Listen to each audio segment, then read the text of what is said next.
haqiqiy Nashinskiy joy bu Chig'atoy bo'ladi. Jaydarisi kevuringlar. Biza sal kech keldik, lekin Baxtiyor akamlarni noxat sho'raylarga ulgurib qoldik. Ko'rsanglar bo'ladi, o'sha ozgina tugab qolgan. 50 yildan beri savdo qilishadi, shunaqa ovqat sotishadi. Mana shu Chig'atoy bozorida aynan qaranglar bo'ladi, mana bunaqa ovqatlari bor. Noxat sho'ray, hozir buni mazasini ko'ramiz. Molli tili bor, qozon kabob, hash bor, tushonkalari bor. Mana shu porsiyasi 50 ming so'm ekan. Tillik porsiyasi? Tillikka ham 50 ming. Qozon kabob porsiyasi 60 ming so'm. Qashishga 60 ming. Tushonka 50 ming. 50 ming. Chig'atoy bozoriga kelsanglar, Baxtiyor akam moldalariga kelinglar. Bularni onalarini Lyubapa deyisharmidi? Ko'ringlar, mazasi lekin rostdan. Men bittasini ko'rib beraman hozir.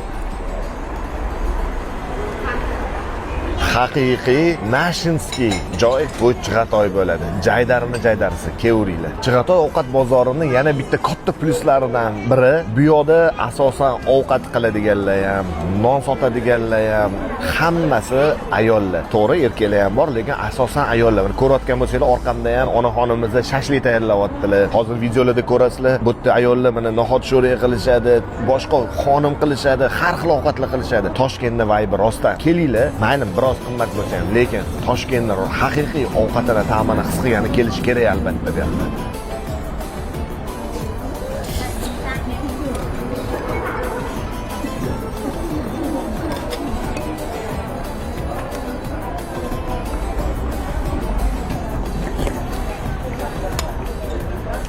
Chig'atoy ovqat bozorini manzili kerak bo'lsa, shunda kommentariyaga plus qoldiring, direktdan jo'natib yuboramiz lokatsiyani.